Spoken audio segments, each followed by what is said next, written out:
Well, welcome everyone. Welcome to Cardiff University. Thank you to our alumni, our staff, our donors and our friends and supporters who are joining us today. There are people here today from Cardiff as well as from across the UK, from China, Greece, Kenya, Ghana, the United Arab Emirates, other countries too. So Croeso, welcome all. As the message just said, today's event will be recorded. We'll be sure to send you the link following the event, which you're very welcome to share. I'm TJ Rowlinson. I'm Cardiff University's Director of Development and Alumni Relations, and you are here tonight as part of the Cardiff community. That's alumni who finished their studies at Cardiff, friends who are supporting the learning and research of the university, staff and others. You're all really welcome. So for today's event, it was nearly a year ago, March 2020, when the UK went into lockdown. Here we are, still affected on a daily basis by COVID-19. Now, I hope everyone will agree the approval of 3 vaccines has brought some much needed hope and a silver lining to people's lives. And so we wanted to run this evening's event now to demonstrate the breadth of what Cardiff University has done to help address this pandemic, how we've responded to these challenges, and to showcase the difference that our researchers are making in this global effort to understand more about this virus and how we can combat it.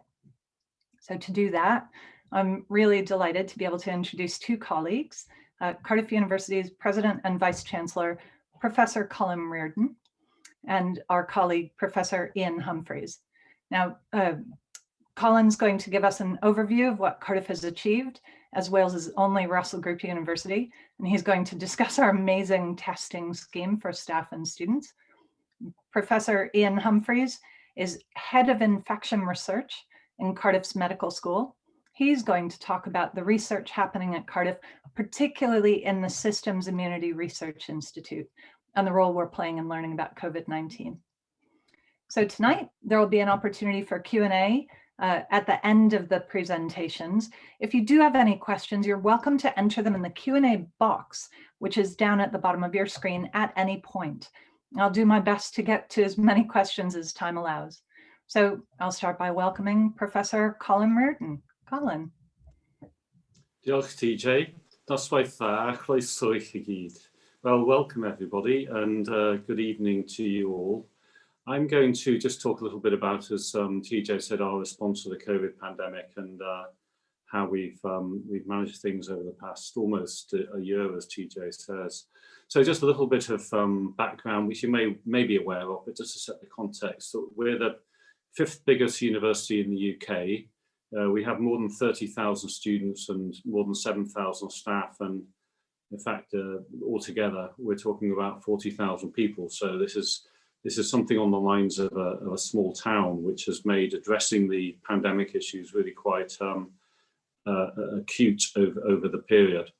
The big advantage, of course, we have is that as a member of the Russell Group, we are a research-intensive university, and of course, we've got one of our professors to talk about a very important aspect of that here. But we have a whole range of experts in epidemiology and medicine and for that matter things like logistics and all the disciplines you might want, mathematical modelling. And so I was able to put together a coronavirus task force to provide the best advice to us as a university on how to proceed. And we came to the conclusion sort of after the first wave that it would be possible for us to implement what we call a blended learning experience, so that there is some face-to-face teaching in a COVID secure environment, but also much teaching and much otherwise what would be personal interaction delivered online. And that went actually very well in the period between the summer and Christmas. And I should say that it has been quite, as it has been for everybody the whole time, it's been an absolute roller coaster, but particularly in terms of finances. Last spring, during the first lockdown, we really weren't clear about what the effect would be in terms of student recruitment, the ability of students to travel, from international destinations or to undertake their studies with us. But that actually went much better than we had potentially expected.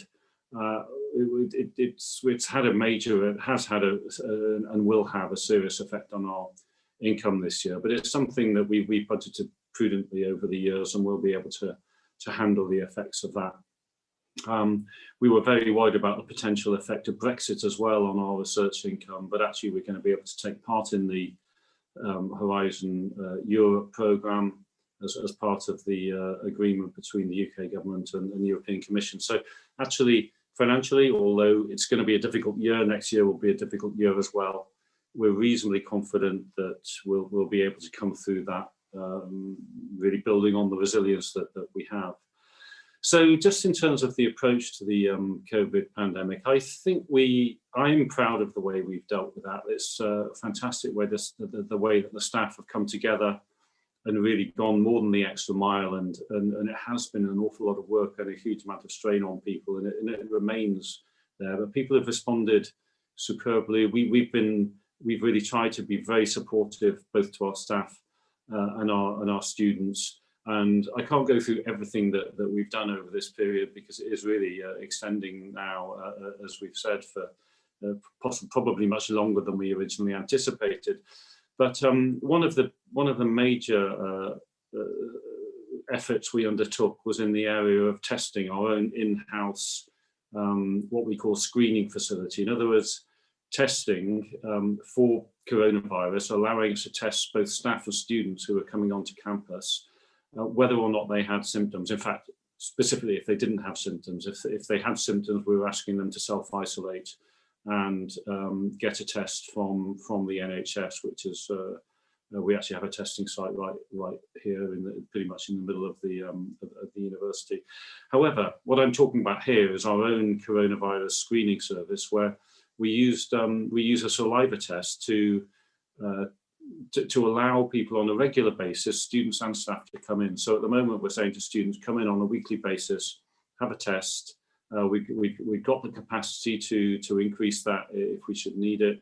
And similarly for staff, if staff are coming onto campus and they want to have a test for coronavirus, they can do that. It's a very sensitive test. It's much more sensitive than the swab test through the NHS. So that has a huge benefit. It means that if anybody does become infected, we can find out pretty rapidly. So I think the first student we detected, so asymptomatically, had no clue that they were affected. They came in. It turned out that when they did the contact tracing, that they'd been affected only two or 3 days earlier over the weekend, and this was on a Tuesday.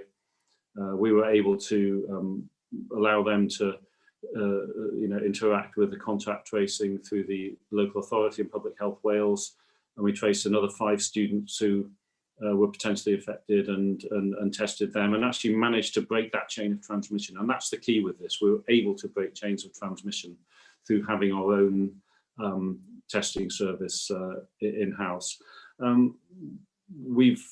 Public Health Wales tell us that we've had no cases at all of student-staff transmission of the virus, and there's probably a couple of other universities across the UK that do this. So it's not everybody by any means. I know Southampton and Nottingham have a similar service, but we're pretty, we do stand out in that respect. And so that has enabled us to control levels in the university. The other really important aspect for us is mental health of staff and students. And as it happens, mental health research is one of our key areas where we really do excel, and that's been of huge benefit to us. We've been a pioneer for student mental health and wellbeing support, and we have put in place programs that are recognised as well ahead of the game and pioneering. And we've been able, therefore, to adapt our provision to continue to provide mental health to students who need it via remote means, and that means whether they're here on campus or whether they're undertaking remote study. We have 6,000 students who've registered for remote study. We've started a new, beginning of this academic year, we started a new orientation programme for students when they first joined us. in October, which was delivered entirely online, and that reached 80% of new students in 2020. And we do, I think we've done a really good job of undertaking a range of community building activities for first years who are away from home for the first time. And we've established peer mentoring for all new students. So we put an awful lot of effort into this, and the feedback we've had from the students has been very, very, very good. At the moment now, of course, we have new variants circulating in this country, new variants of the coronavirus, both within Cardiff, of course, and throughout the UK. And so we have had to reassess our procedures. We're absolutely sure that the COVID secure procedures we have on campus, everything you'd expect, mask wearing, social distancing, hygiene, and so on, is working well. We've not had any cases of transmission in a teaching setting, or from students to staff, or staff to students, that we're aware of, or that Public Health Wales is aware of. We work closely with Public Health Wales and with Welsh Government. At the moment, we've asked most of our students not to, or we've said there's not going to be in-person teaching for most of our students until the 22nd of February, and we'll make a decision on whether to extend that period. But we are ensuring that those areas like medicine and dentistry and some other sciences where there's practical work that needs to be done, or where in-person teaching is essential for the programme learning outcomes like social work, that we're really focusing our efforts on those areas. So we're very, very fortunate in that we do have academics and researchers who are absolutely getting to grips with every aspect of coronavirus influencing policy on a local and national level and internationally, and of course carrying out cutting edge research in terms of how to battle COVID-19. And on that note, I'm delighted that we have Professor Ian Humphreys with us today. As you've heard, his speciality is infection. He's an expert in infection. He's a Wellcome Trust Senior Research Fellow, and he leads for us on infection within the Division of Infection and Immunity in the School of Medicine. So at a time when we're all worried about infection, who better to tell us a little bit more about some research in this area. So Ian, please, over to you. Thank you very much, Colin. So to introduce myself, I'm actually a professor of virology, and really, as Colin said, I'm infection lead within the School of Medicine. And really, overnight, when this first wave of the pandemic hit us, I assumed the role also of COVID-19 research lead within the School of Medicine. Also, in the last month, I've also taken over directorship of the Systems Immunity Research Institute. And what I wanted to do today was give you an overview of the kind of things we've been doing within the Institute, to give you some flavour of some, but certainly by not any stretch of the imagination, all of the activities that scientists within Cardiff University have been doing during this pandemic. So the Systems Immunity Institute is a large interdisciplinary institute within the university, covering lots of different schools, so it's not just in the School of Medicine. I think we're very successful and prolific, and really what we do is we combine your classic wet lab science, so that's the white lab coats, the microscopes in the lab, but combining that with both mathematicians and computer science. And really what we do is study big complex data to understand how the immune system works. So we're interested in how it protects us from infection. We're interested in how we can harness it in vaccinations and also in certain cancer therapies, for example. But the immune system's a double-edged sword, and actually it can cause damage in certain circumstances in a process called inflammation. And the most common example of inflammation is if you have a cut on your hand that gets infected, the redness and the swelling around that is inflammation. And this can occur in different organs of your body. It's a central component of diseases like asthma, arthritis, for example. And in severe COVID-19 infection, it's actually the inflammation in the lung that actually causes a lot of problems in patients, rather than the virus damaging the lung itself. So as you can imagine, we've been very busy in the last year, and in many ways, not just the research that we do, but also we've been contributing to national efforts in this pandemic, and also trying to help deal with this, what I think we'd all agree is an information pandemic over the last 12 months or so. And in the next 10 minutes or so, I want to give you a little bit of a taste of what we've been doing in each of these areas. So within our institute, I think we have some of the best virologists and immunologists in Wales. So subsequently, we've been helping the Welsh Government wherever we can. Certainly scientists within our institute sit on the top COVID-19 committees within Welsh Government, advising strategy in this area. Some of us sit on the International Intelligence Group, and although my kids like to think I'm now a member of Welsh MI6, actually what we do is study the experiences in this pandemic in different countries of the world to try and learn lessons to help advise policy within Wales. In the very early stages of this pandemic, we were really learning new things about this virus every day. And so some of us were in regular contact, sometimes several times a week, with the Chief Scientific Advisor for Wales to really update on an almost daily basis of what was going on in the scientific world around this new virus that had come into all of our lives. We've also been working very closely with colleagues in NHS Wales, also Public Health Wales. I think in this first pandemic, one of the positives of this was just seeing how many people within the university just wanted to help in any way they could. And this is not just in our institute, this is elsewhere within the university. And certainly there's a large volunteer list of people going into NHS, going into Public Health Wales to actually volunteer their services to help wherever they can. What happened in this first wave was that Public Health Wales were looking to really expand their testing facilities. But of course, so was many other countries in the world. So that led to this large pressure on supply chains for equipment and chemicals.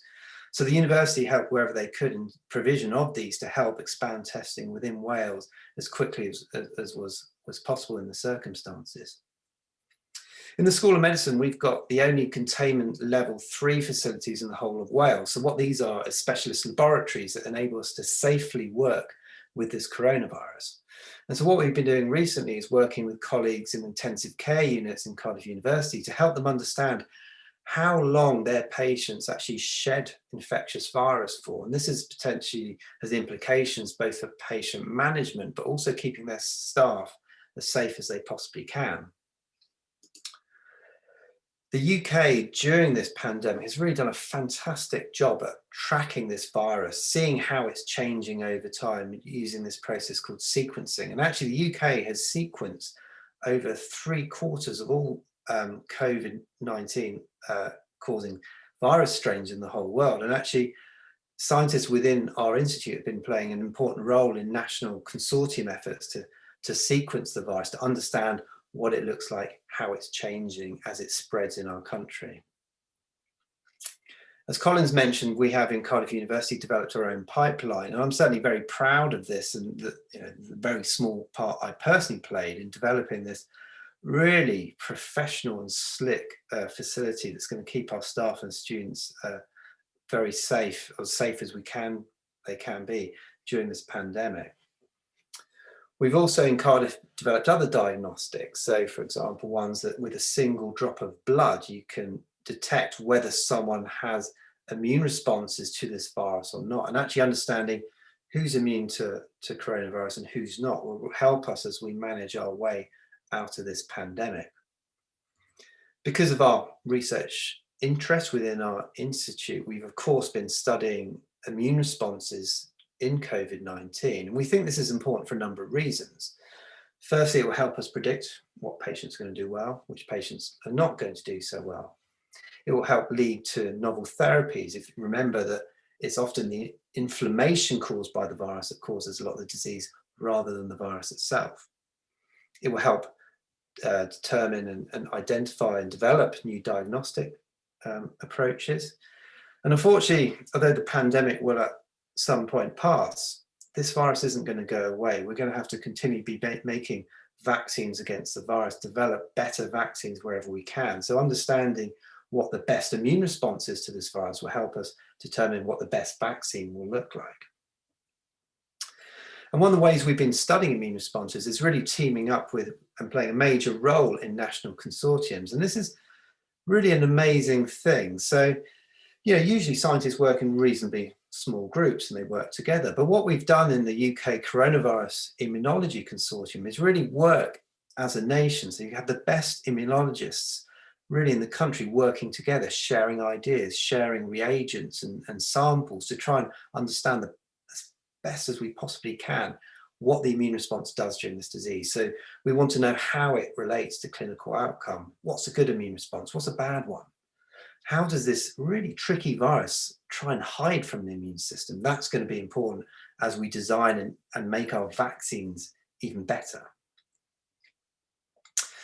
And I've said to you that actually understanding what the immune response does during this infection could lead to therapies. And in Cardiff, we played a leading role in the development of some therapies that actually target the immune response during disease.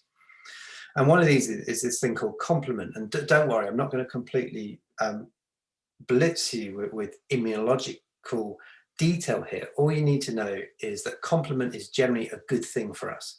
It attacks germs, protects us from infection, and gets rid of junk that can build up in our body and can help our immune system in many different ways. But like many aspects of the immune system, it's a double-edged sword. And in the wrong situation, it can actually cause inflammation in organs and can damage our body.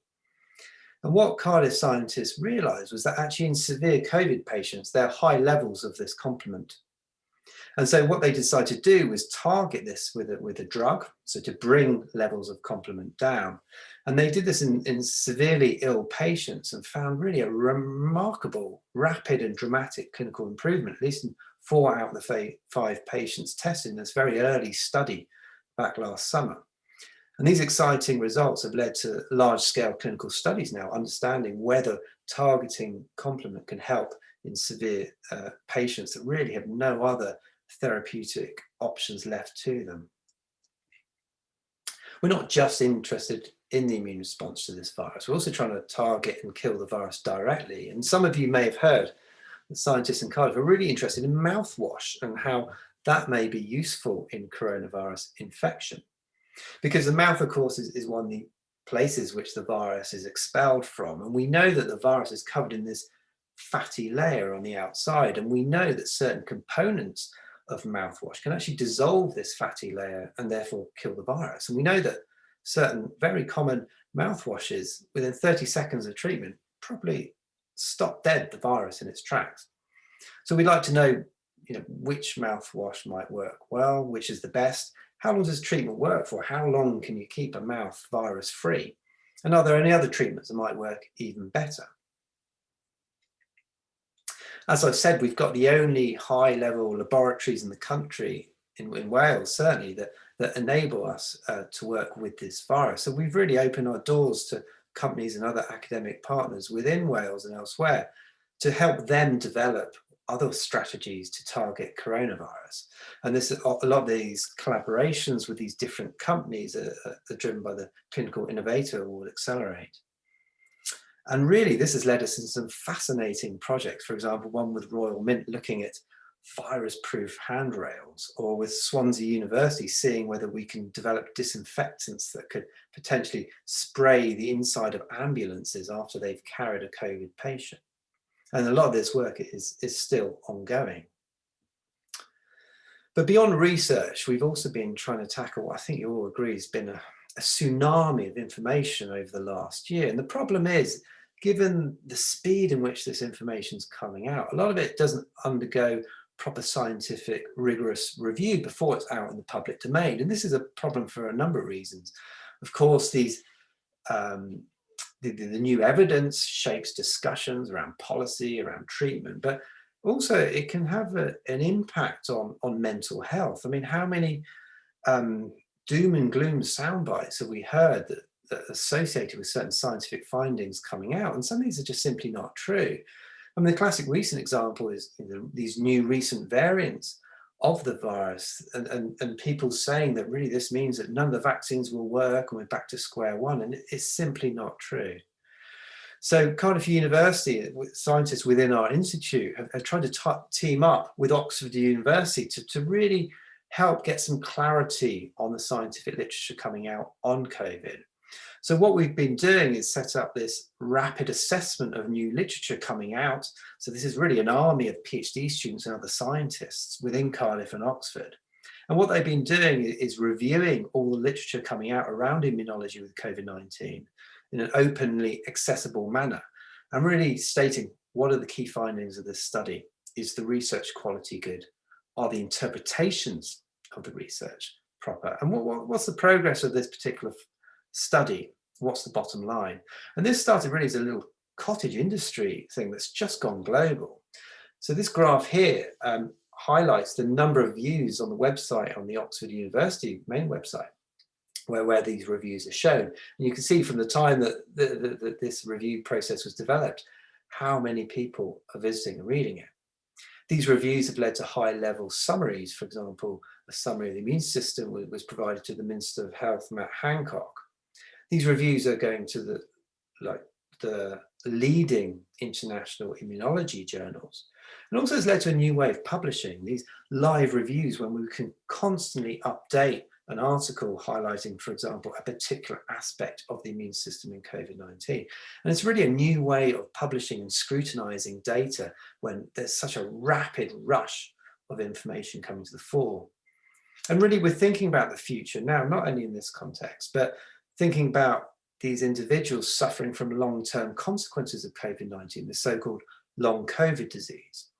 We're thinking about vaccinations. As I said, coronavirus isn't going to go away. We need to understand whether vaccines work in certain patient subgroups. For example, those that haven't got very good immune systems. Does the vaccine work? How can we help these patients better by getting better immune responses to the vaccine?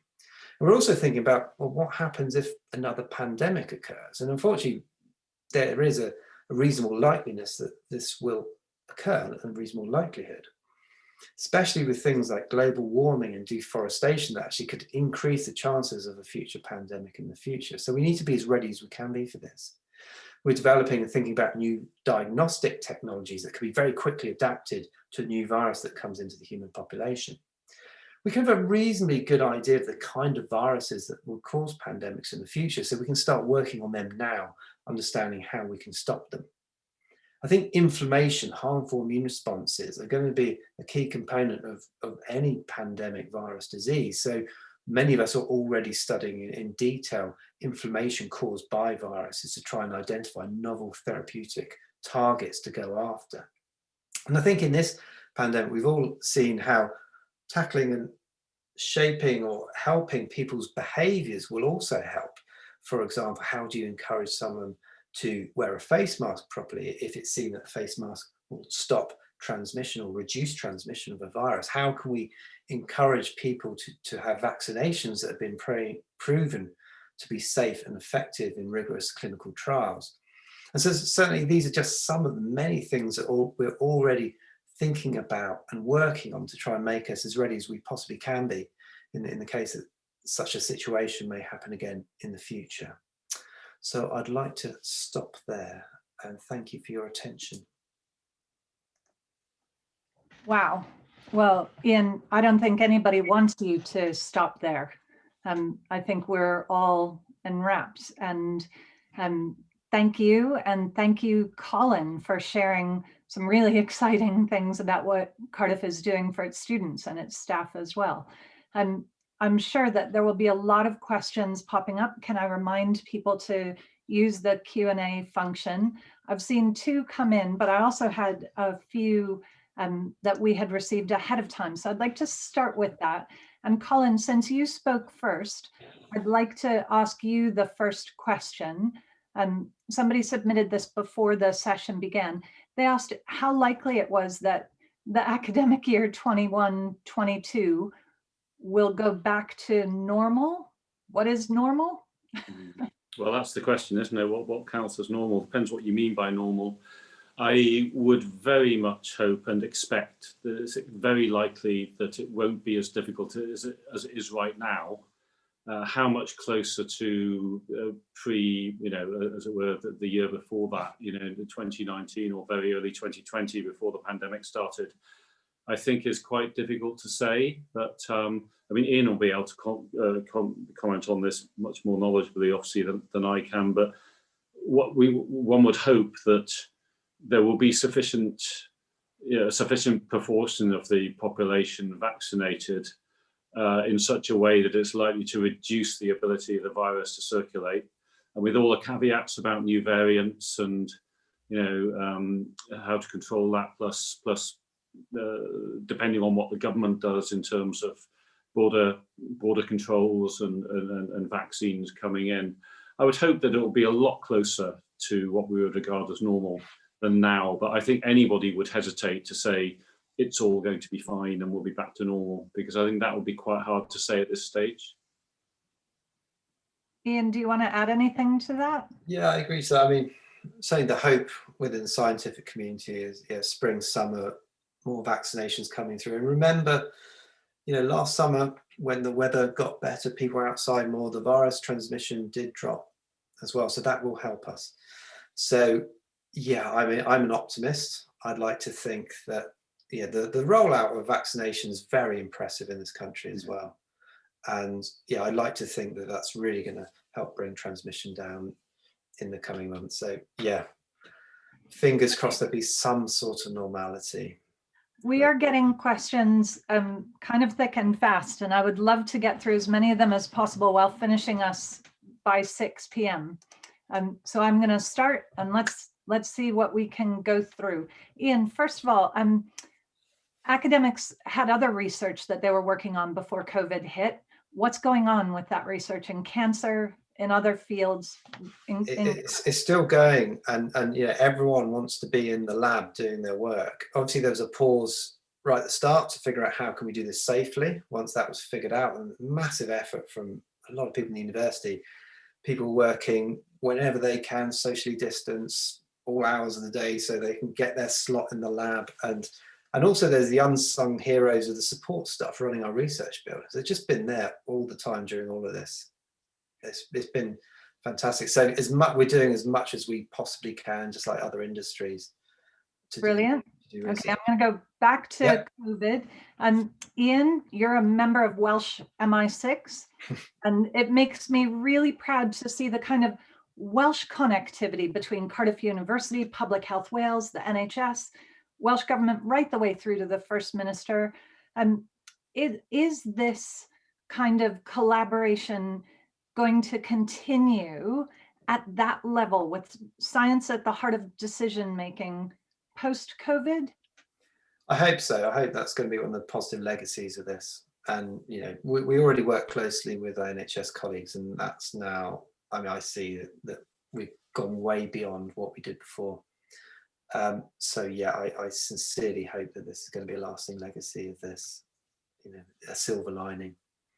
Brilliant. And I guess one of the questions that's come up is there any ambition that the university's testing facility might be licensed for use by other people in Cardiff, local businesses or the NHS, or indeed that our testing approach might be useful in future pandemics or for other viruses? I wonder, Colin, where are we on that as an institution? Again, on the technicalities, it would be in, but in terms of actually using the capacity that we have externally, we have to go through a process of accreditation. It's not in any way a particularly complex or difficult process, but it does take a long time because there are an awful lot of labs that are trying to get accreditation. So in order to be able to offer this either as a pro bono service or indeed as a commercial service for other organisations or for the government, we have to go through the accreditation process. We are doing that, but that is still going to be some months. But having said that, we were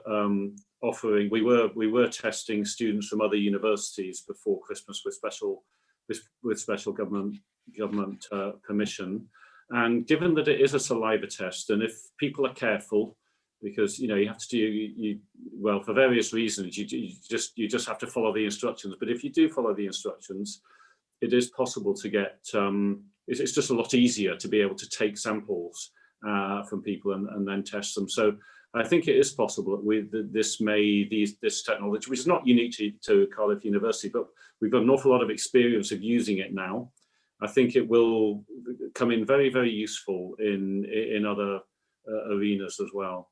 So there's been a further follow-up question from somebody asking about whether our screening saliva test might be useful in, say, developing countries. Ian, maybe you could highlight what are the special qualities of our test and how applicable it might be outside of a space like Cardiff? So, I mean, it uses, quite standard technologies. I think what we've done, I think very well, is developed it for saliva, because it just makes it so much easier. That, swabs is one of the things there's been massive pressure on internationally in supply chains, for example, certainly again in those early stages. In terms of developing countries, it's easily technology that can be applied elsewhere if they have the the equipment to do so. I think it's a common technology, and also it could be applied very quickly to different virus as well. The technology that, I would like to say it could take someone only an hour to redesign it to apply to a different virus if you've got the genetic sequence for that virus. Whether you can use saliva will depend whether that virus is shed in saliva, but it's technology that the university's invested in that can be applied to so many different things. It's a really fantastic resource. Brilliant. Now, you between you have sparked such a wide range of questions that as I look through the questions that have come up, I'm finding it really difficult to group them. So let me ask about participation. Could people volunteer to be part of any of the research that's going on at Cardiff University? Do we have a way for people to raise their hand and take part in some of the good work you're doing, Ian? Well, yeah, it's a hard question. I mean, because we're so active now, there's so many discussions going on in terms of vaccination studies in a particular patient group, long COVID studies. I think all we can ask at this stage is that if you're in a situation that you get asked for consent to help with the study, please consider that, because we really appreciate all patient, public help that they can in our research efforts. But we're not really doing anything ourselves to sort of draw people in on an ad hoc basis. And there are a few questions that I think bubble away in an informed public's mind about the virus more generally. So Ian, I hope you don't mind, as a resident expert, if we point some of those to you. So one of those is around how often the general public is likely to need a new vaccine or a re-vaccine. How often am I going to need a shot once we've got the vaccine rollout up and running? So I don't know the answer to that. Well, what I can do is compare it to flu, where you have the annual flu vaccine. And from scientific perspective, coronaviruses don't change as quickly as flu generally. So one would imagine we shouldn't have to change the vaccine quite as quickly as the annual flu vaccine, but it will be, I don't know, 18 months, 2 years, I guess. But there's so many unknown factors. I don't really want to be pinned down on that, but it won't be worse than flu, I think is what I would say. And along similar lines, Ian, you talked a lot about sunshine and being outside as being useful, just preventative measures.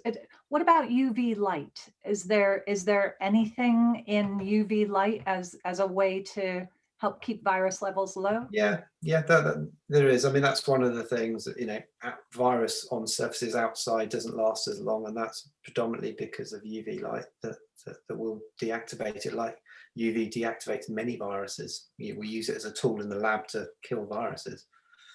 Okay, but we're not going to have a Trump moment here of talking about light, I think.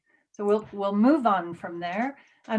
The vaccine rollouts that you've seen so far, are they? Do you think that research findings are informing and helping underpin choices that I'm going to say both the UK and the Welsh Government are making about the vaccine rollouts? I don't think we're positioned to pick and choose which vaccines based on what we know about the immune responses induced by each vaccine at the current time. I think in terms of vaccinations, I think what our work's going to do is help inform in the future. And really, one of the things we think about, why is it that there's 90% efficacy? What happens in that 10% that don't get protected from the virus? What's different about those immune systems? And when we develop new vaccines that we are going to need to do on a 2 yearly basis, how can we best induce those good immune responses.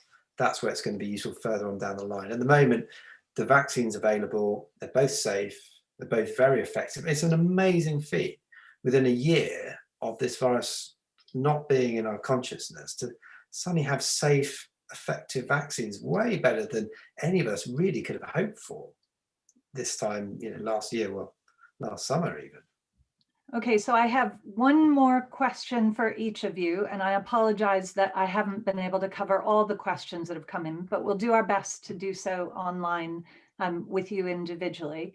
So Ian, my question for you is about, and this is for you as a head of the Immunity and Inflammation Research Institute. Is the pandemic helping to encourage more cross-discipline cooperation? Like, are there new hybrid disciplines coming out? Yeah, I mean, the classic example of that is the scientific advisory group that helped put together the university pipeline that still serves as a scientific advisory group. I mean, I work in the School of Medicine. I'm working with chemists, with people from all the different parts of the university, and that's been, for me, a fascinating experience. And just, again, another positive legacy of just people teaming up that just got thrown together, really. So yes, absolutely. And you when you're trying to think about a pandemic with people from different experiences, the conversation's going lots of different directions, and you're being exposed to mathematicians think about, well, if we pull samples, can we reduce cost and increase efficiency? We're thinking about different chemical processes of novel tests, novel diagnosis, all coming together. It's been amazing, actually. And this is what universities can do best. Ian, thank you. Colin, I have a final question for you, and this is a big think question. How do you think history is going to assess Cardiff University's response to the pandemic? And was there a crucial response in there? Is there anything you would change? I don't think there's anything very much I would change. I mean, I'd be very flattered if history was going to assess us, but I know what that question is getting at. I think there are probably going to be bigger things. But genuinely, the thing we have been talking about that Ian's been referencing, instituting our own testing service has been absolutely game-changing. And as Ian said, that was just a remarkable feat for us to do within our own walls of Cardiff University, for people to come together and create a service and get all the machines and get everything working, get it up and running in time for students coming back in large numbers, and being able to offer that to staff and just have that peace of mind. And essentially what it allowed us to do was see where the virus was, what was happening, and we could work with Public Health Wales using we would test and they would test, and we compare results and all the rest of it. So that has been, just as you said, a real advantage of a university, and it was so uplifting to see the way everybody came together, and just as Ian was describing, the interdisciplinary work and just general teamwork that took place was fabulous, and we still have that, and we will need that kind of approach to understanding what's going on much longer than we probably think right now. It's always going to be helpful to know what coronavirus is doing in our population. As we have our booster shots and as people come in from other countries, we want to know what's going on, and the testing service will allow us to do that. Well, Professor Colin Riordan, Professor Ian Humphreys, I am so grateful to you both. Thank you for your time. I am afraid we are out of time today. I want to thank the 90+ people who have stuck with us for a whole hour. I'm sure, like me, they were on the edges of their seats. If we didn't get a chance to answer your question, we will follow up with you directly. We're really proud of the research going on here at Cardiff University. So if you would like to support us or to find out more information, we'll put a link in the comments below. And I would be remiss if I didn't tell you that we have a program of other events coming up. The next one on the 17th of February is about blood clots, which I think Ian would tell you may be the universal health issue of our time. You'll get an email, though, in the next few days with a copy of a recording of this event and links to register for future events. We really hope that we'll see you again soon. Diolch yn fawr. Hwyl fawr. Bye.